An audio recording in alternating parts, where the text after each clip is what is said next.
Good evening students. आज हम reading message solve करेंगे Thomas Herriot the discovery of refraction. और इसके अंदर हमारे पास क्वेश्चन नंबर 1 to 5 है। Which passage contain which statement. And 6 to 10 है हमारे पास filling the blanks. And 11 to 14 है हमारे साइंटिस्ट के नेम गिवन है कि साइंटिस्ट ने कौन सी रिसर्च की है। ठीक है, और हम 1 to 5 को रीड करते हैं। हमारे पास क्या स्टेटमेंट गिवन है और कौन सा हमें चूज़ करना है। देखिए, फर्स्ट स्टेटमेंट तो आंसर है ए पैसेज का, इसलिए उसको रीड करने की कोई ज़रूरत नहीं है। सेकंड है थॉमस हैरिट्स बायोग्राफी, थॉमस हैरिट की बायोग्राफी है।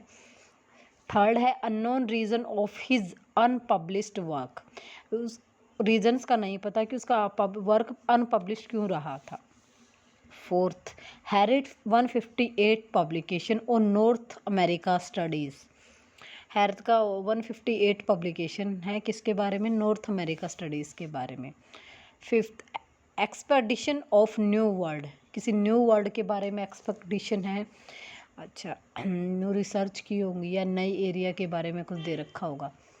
Sixth, reluctant cooperation with Kepler, Kepler के साथ कोई कोऑपरेशन मिलजुल के दोनों ने काम किया होगा। Seventh, belated appreciation of Harriot's contribution, belated means उसके एक्सपायर होने के बाद उसके कॉन्ट्रीब्यूशन को, उसके वर्क को अप्रिसिएशन मिली, प्रशंसा मिली। Religious pressure keeping him from publishing, धार्मिक प्रेशर बनाया गया उसके ऊपर कुछ भी पब्लिश करने से पहले, उसको मतलब वो चीज़ पब्लिश ना हो इसलिए उसके ऊपर रिलीजियस प्रेशर, धार्मिक प्रेशर बनाया गया। Ninth, correspondence with Kepler, Kepler के साथ कोरस्पोंडेंस। ठीक है। टेंथ है interest and research for multiple field of study, multiple different field के अंदर उनका इंटरेस्ट भी था और उन्होंने उसने रिसर्च भी की थी। ठीक है, अब बी पैसेज रीड करते हैं हम। ये तो हमारे ऑप्शंस गिवन है।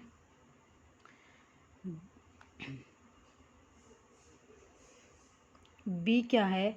एक contemporary of Shakespeare, Elizabethans, Kepler and Galileo Thomas Harriot was an English scientist and mathematician.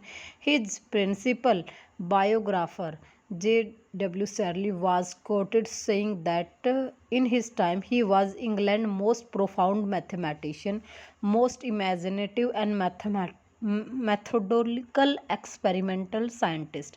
उस इन सब ने क्या रखा? जेसी शैरिल ने, उसकी बायोग्राफर थी, वो उसने क्या क्या रखा उसके बारे में अपनी बायोग्राफी के अंदर कि वो इंग्लैंड का सबसे फेमस मैथमेटिशियन था, उसकी इमेजिनेशन पावर सबसे ज़्यादा अच्छी थी और उसके एक्सपेरिमेंट करने के मेथड बहुत अच्छे थे। As a mathematician he contribute to development of algebra, introduced of symbol less than and greater than, more than or less than. He also studies navigation and astronomy. Last में उस इन सब से रीड करके हमें क्या लग रहा है कि उसने अलग अलग फील्ड में उसका इंटरेस्ट था। तो जो हमारा टेंथ ऑप्शन था, टेंथ ऑप्शन क्या था? Research and interest into multiple field study. ये इस ऑप्शन हमारा किसका बन जाएगा? ये हमारा बी का बन जाएगा। ओके, बी का हमारा बन जाएगा टेंथ। ठीक है, हाईलाइट भी कर देते हैं। स्टार्टिंग की 4-5 लाइनों में ही दे रखा, उसने अलग अलग फील्ड में स्टडी की थी। ओके, अब हम सी पैसेज रीड करते हैं। सी पैसेज में क्या गिवन है? He was also an early English explorer of North America. He was a friend of English countries and explorer Sir Walter and traveled to Virginia as a scientific observer on colonizing expedition in 1585. तो यहाँ से वो किसने travel किया था? Virginia में as a scientific observer for colonising expectation. Expectation वाला हमारा एक था ना, वो इसका आंसर हो जाएगा। कौन सा था हमारा? फिफ्थ था expectation of new world. Colonising मतलब न्यू कॉलोनी एस्टेब्लिश करना, और एक्सपेक्टेशन तो थी ही, मीन्स नई एरिया के बारे में, न्यू वर्ल्ड के बारे में एक्सपेक्टेशन थी। तो फिफ्थ इसका हमारा ऑप्शन बन जाएगा।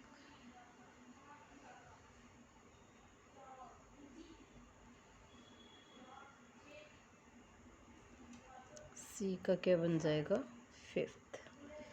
और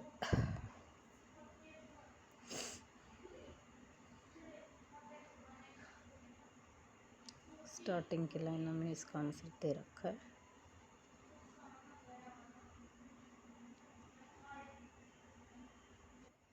अब हम नेक्स्ट डी पैसेज रीड करते हैं। Herriot kept regular correspondence with other scientists and mathematicians, especially in England, but also in mainland Europe, notably with Johannes Kepler about 20 years before Snell discovery. Johannes Kepler had also looked the law of reflection, but used the early data of Ptolemy. Unfortunately, Ptolemy data was in error, so Kepler could not only obtain an approximation, which he published in 1604. Kepler later tried to obtain additional experimental result on reflection and corresponded with Thomas Harriot from 1606 to 1609. तो वो जो unpublish, और last में भी दे रखा है, appears the Kepler eventually gave up correspondent frustrated and Harriot reluctance. तो इससे हमारा पहले इसको अंडरलाइन कर देते हैं, इसके बाद हम बताते हैं स्टार्टिंग की लाइनों में और लास्ट की लाइन में। इससे कौन सा मैच करता है हमारा? इससे मैच करता है हमारा नाइन्थ, कोरस्पोंडेंस विद केपलर। उसने केपलर के साथ कोरस्पोंडेंस किया था, ठीक है, लेकिन उससे कोई भी रिजल्ट हमारा नहीं निकला। तो इसका आंसर बन जाएगा नाइन्थ, ठीक है, डी का हमारा रहेगा नाइन्थ। उसके बाद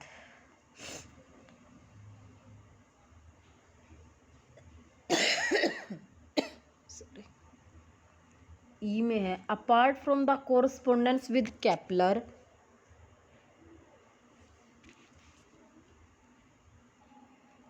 ई है apart from the correspondence with Kepler there is no evidence that Harriot ever publish his detail research on reflection. Correspondence with Kepler के अलावा ऐसा कोई भी एविडेंस नहीं है जो उसकी पब्लिश्ड रिजल्ट, जो उसने रिफ्लेक्शन के ऊपर डाटा इकट्ठा किया था, वो उसका एविडेंस शो करता हो। His proposal notes however reveal extensive study significance predict those of Kepler, Snell's and Descartes. Harriot carried out many experiments on refraction in 1590s, and from his notes it is clear that he discovered the sine law at least early as 1602. Around 1606 he studied depression in prism, measured the refractive indices of different liquid placed on a hollow glass prism, the studies refraction in crystal sphere, and correctly understood refraction in the rainbow before Descartes. तो इसका जो हमारा answer बना, मतलब ऐसा कोई भी हमें एविडेंस नहीं मिला जिससे हमें ये पता चले कि उसका डाटा पब्लिश हुआ था, ठीक है, रिफ्लेक्शन में, कि his detailed result on reflection, कोई उसने कि रिफ्लेक्शन के ऊपर सारा डिटेल स्टडी की थी और उससे रिजल्ट निकाला था। तो ई का जो हमारा आंसर है वो क्या बन जाएगा? Third, unknown reason from his unpublished work. तो थर्ड है हमारा, वो इसका आंसर बन जाएगा, क्योंकि इसका हमें कोई रीज़न दे ही नहीं रखा उसके अलावा, ठीक है। तो ई का जो हमारा आंसर बनेगा वो एक तो स्टार्टिंग की लाइनों में है, ठीक है, और एक लास्ट वाली लाइन, इनको रीड कर लेना। अच्छा, इसके बाद एफ में से हमें सर्च करना ही नहीं है, तो हमें कौन सा रीड करना है, जी। जी क्या है? After the discovery of sun spots, Harriot scientific work dwindled. The cause of his diminished productivity might have been a cancer discovered on his nose. उसकी स्टडी डिक्रीज कर गई, उसका रीज़न क्या था? उसकी नाक के अंदर कैंसर हो गया। Herriot died on 2 July 1621 in London, but his story did not died and with his death. तो उसकी स्टोरी ख़त्म नहीं, उसकी डेथ के दौरान भी। Recent research has revealed his wide range of interest and his genuinely original discovery. अभी अभी रिसेंट डिस्कवरी में उससे पता चला है, रिसेंट डिस्कवरी से, कि उसका इंटरेस्ट काफ़ी वो चीज़ों में था, और हिज जेन्युइनली ओरिजिनल, उसने कई डिस्कवरी भी ओरिजिनल जनरेट की थी। What some writer describe it is 1,000 upon 1,000 of sheets of mathematics and scientific observation appeared to be lost until 1784 when there were found in Henry Percy's country estate of one of the Percy descendants. इन सब से क्या पता चल रही है? यहाँ से रीड करने से हमें पता चल रहा है कि उसकी डेथ के बाद भी उसका जो कंट्रीब्यूशन था उसको प्रेज मिली है। और ये लास्ट 4th लाइन में गिवन है, Harriot contribution started to grow in the second half of 20th century. उसका कंट्रीब्यूशन सेकेंड हाफ में 20th सेंचुरी की सेकेंड हाफ से स्टार्ट हो गया था टू इंक्रीज करना। तो इसका आंसर तो हमारा क्या बन जाएगा? 7th, क्योंकि बिलेटेड एप्रिसिएशन ऑफ हैरिटन्स कंट्रीब्यूशन। क्योंकि बिलेटेड क्यों है? क्योंकि एक्सपायर हो चुका था, उसके बाद उसके वर्क को एप्रिसिएशन मिला था। ठीक है, तो इसका आंसर हमारा बन जाएगा 7th। ठीक है, और अंडरलाइन कर देते एक तो लास्ट 4th लाइन, ये हमारा इसका हो जाएगा। इसके बाद हम रीड करते हैं next, filling the blanks. Various modern application based on an image produced by a lens use refraction such as, कोई एग्जांपल दे रखा है, and a spectrum of colour from a beam of light can be produced with. और spectrum को किससे, beam of light को किससे produce कर सकते हैं? प्रिज्म से कर सकते हैं। Harriot travel to Virginia and mainly did research focused on 2 subject of American.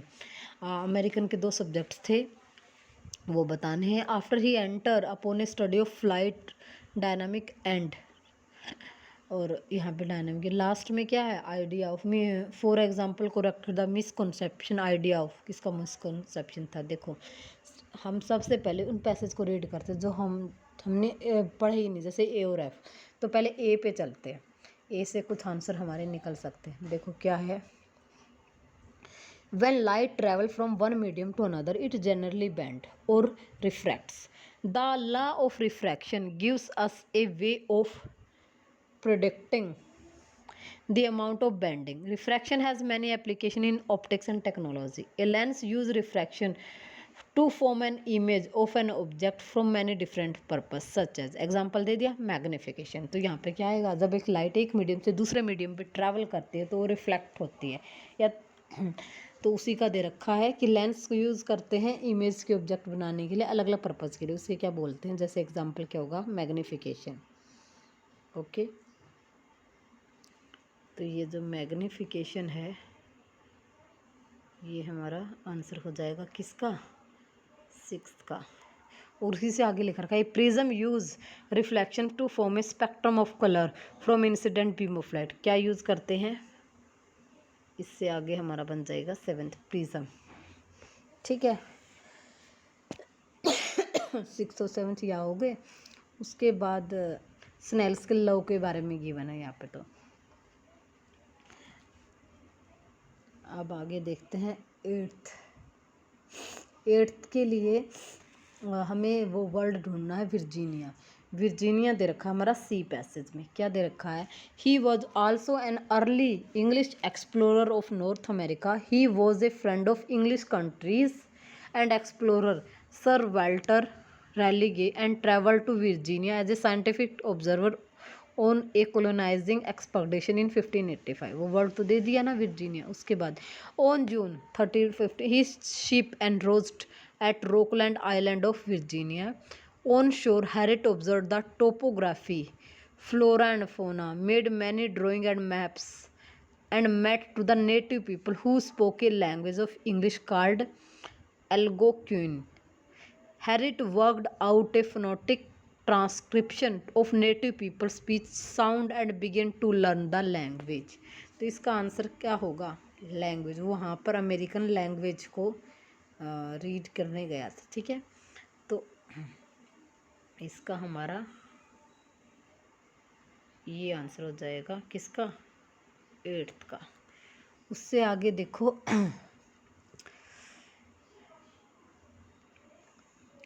Second last line से रीड करते हैं।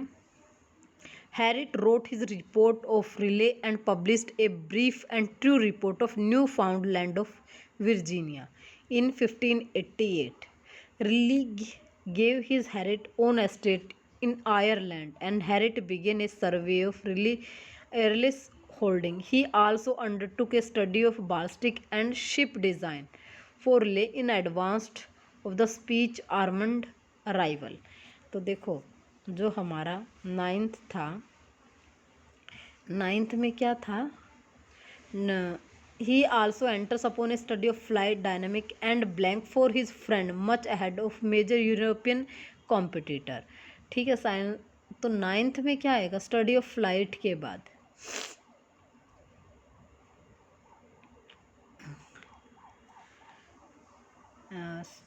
Ship design advance in advance of special armed arrivals.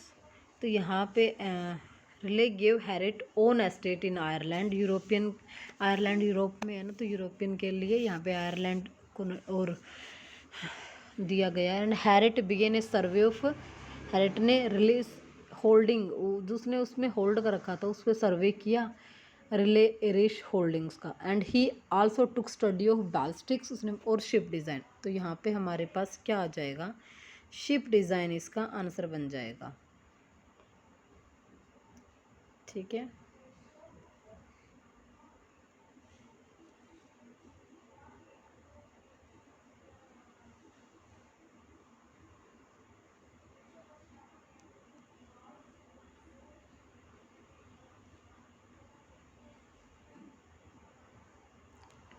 ये हमारा 9th का बन जाएगा। उसके बाद 10th रीड करते हैं क्या है।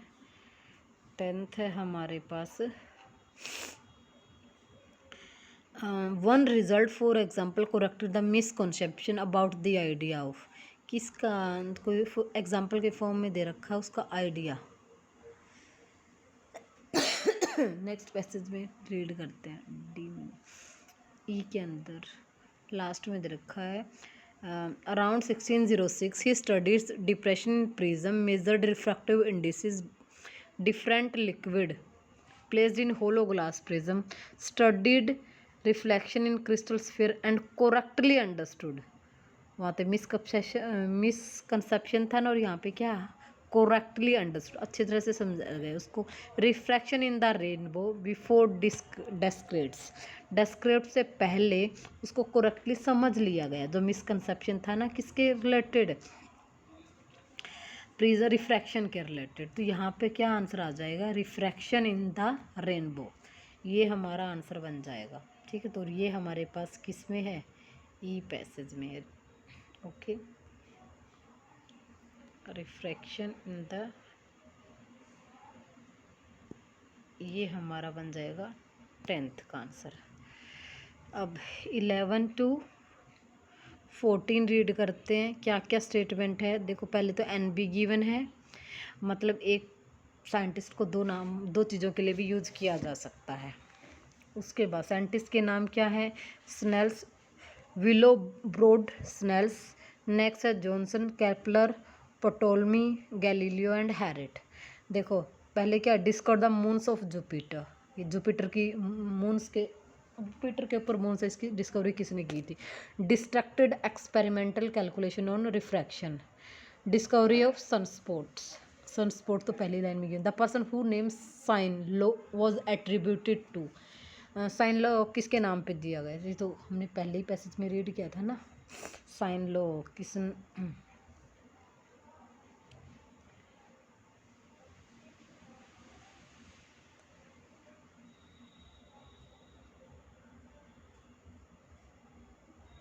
देखो ए पैसेज के अंदर ही गिवन है। The law of reflection is also Snell law, Snell's law, named Willebrord Snell's who discovered the law in 1621।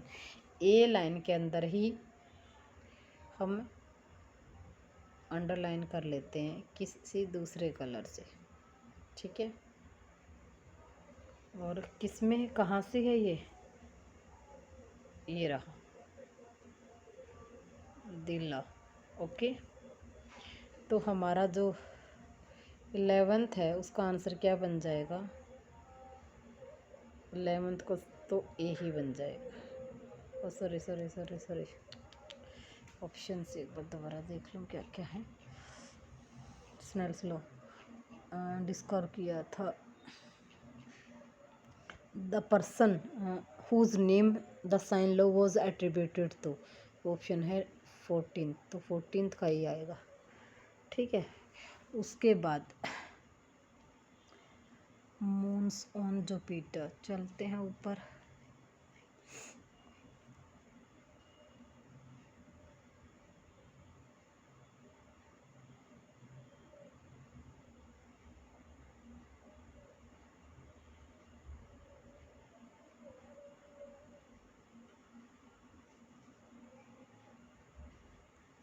Kepler ढूंढते, केपलर है डी पैराग्राफ में, थर्ड लाइन से रीड करते हैं। Johannes Kepler has also looked for the law of refraction but used early data of Ptolemy. Unfortunately, Ptolemy idea was in error, so Kepler could obtain only an approximation which he published in 1604. Kepler later tried to obtain additional experiment on refraction and corresponded with Thomas Harriot. और last में भी line में दे रखा है Kepler's eventually gave up the correspondence frustrated with Harriot reluctance. तो इसका option हमारा क्या बन जाएगा? केपलर वाला डिस्ट्रैक्टेड एक्सपेरिमेंटल कैलकुलेशन और रिफ्रैक्शन, क्योंकि वो एरर आ गई थी ना, तो इसलिए जो हमारा आंसर है इसका 12th का वो क्या बन जाएगा? जॉन्स केपलर, ठीक है, ये बी बन जाएगा, ओके। अब थर्ड साइंटिस्ट Ptolemy तो कहीं पर दे ही नहीं रखा, तो हम गैलीलियो ढूंढते हैं। गैलीलियो ने किस चीज़ की डिस्कवरी की थी? ठीक है, गैलीलियो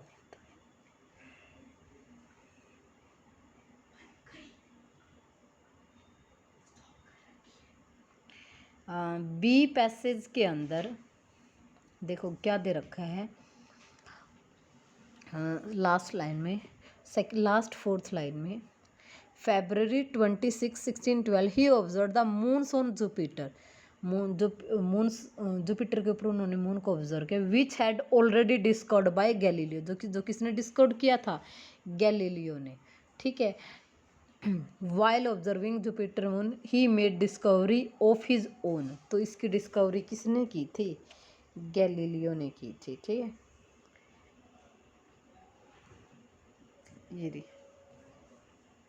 यहाँ पे दे रखा है, ठीक।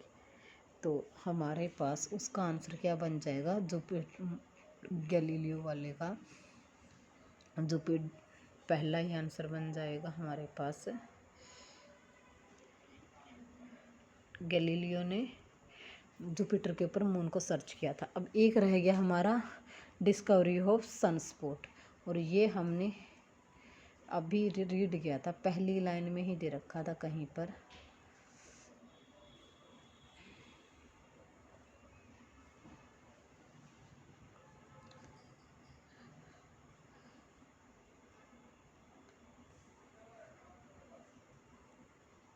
जी के अंदर after the discovery of sunspot Harriot scientific work from डिविंडल्ड।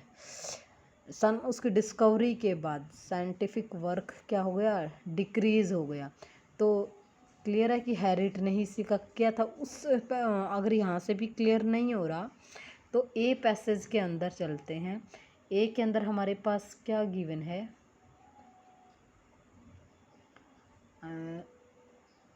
ए के अंदर हैरिट है कहीं पे ए में, नहीं हैरिट तो नहीं गिवन है, तो हम देखते हैं सन वाला ही 13 sun spot which he viewed 190। B के अंदर लास्ट लाइन में गिवन है while observing Jupiter moon he made discovery of his own sun spots which he viewed 199 times between December 8 and to 18 Jan. These observations allowed him to figure out the sun period of rotation। ठीक है, तो ये किसके बारे में कह रखा उसने, किस साइंटिस्ट के बारे में कह रखा है। गैलीलियो ने तो उसकी डिस्कवरी की थी, उससे पहले साइंटिस्ट का नाम बाय अप्रैल उसके Harriot observe a comet, Harriot ने ही किया था। He later identify Halley's with the painstaking observation, later workers were able to compute comet orbit.